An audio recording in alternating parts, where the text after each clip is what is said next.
What's up, YouTube? Today we're looking at a Douk Douk. I have covered this a couple times on my channel, but the last update video on this knife was pretty lackluster. I'll probably private it. But I got this, I think, around 2016, which now is like 6 years ago. I got it. I'm not really sure why. I needed a knife. And I needed it to be formidable enough where, in a pinch, if I found myself in a terrible situation, it would serve also as a defensive tool.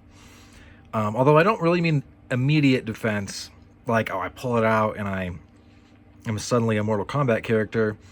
More of like if I were taken hostage or something, or if like I got stuck in a building with people who aren't friendly to me, could I, in short order, make this a formidable, tool? And you can.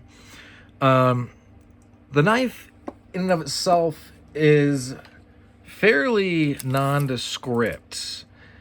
Measures in like that, and then it also measures in like this. This was made in France, I believe in Solingen. This is Solingen steel.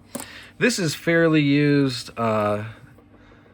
Usually there's an ornate, kind of like engraving type thing that is totally gone, obviously, from mine.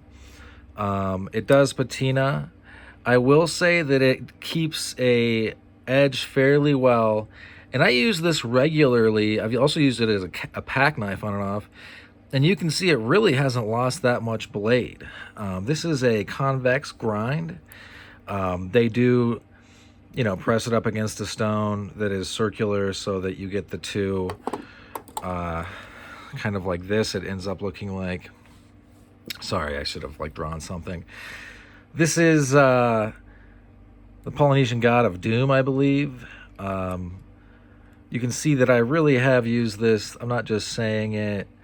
And I'm putting this up because I do feel that this knife rates, as we would say in the military, another look. And also because a lot of people, they don't really use it that much, and then they try to speak on the knife. And part of this knife is that it's stood the test of time. It has this one is broken in, but it has a gator snap, strong spring, lanyard. You can attach this to your belt via lanyard, which I sometimes do.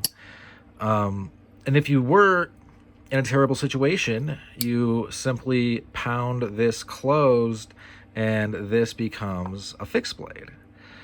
One thing that I do like is how it looks. This hook looking thing, looks like a scimitar, serves as a place to pull. And also, if I were to thrust this into a person and twist, the separation this blade would make is big, right? Like, it makes this blade wider than, if this were just a slow clip. And those kind of wounds are fairly devastating. You have to get them sewn up most of the time. They don't close on their own. And if you've cut yourself even partially badly, you know that a lot of cuts don't close up on their own, but especially those kind. The edge it takes is pretty wicked. In parts of the world, people shave with this knife. It's been used in war. It's been used widely in peace, all over Africa, Polynesia, Malaysia, and there's different models sold in France. I have a video of it. I'll link at the very end. That really it's an older video, but lays out the models and stuff. Just thought I'd give an update. This blade is super badass. The knife is very formidable. If wobble's ever picked up, you can just push these the sides of the fold-over metal right here together, and it will tighten back up. I mean, this is a formidable piece. It's stood the test of time. Kind of like that Johnny Depp song, It's Been Everywhere, Man.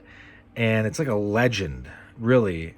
And I think it deserves the legendary status. This outperforms the price point by so much. Honestly, like modern slip joints, really, they don't hold a candle to it. And I kind of find it humorous that so many people that are so into slip joints seem to overlook this for whatever reason. Just remember, in this knife hobby of ours, just because it's not trendy doesn't mean it's not worthwhile. Check this piece out if you get a chance. You won't regret it. All right, folks. That's all she wrote for this one. You should like, you should comment, you should subscribe, and I hope you have a great rest of your day. Bye now.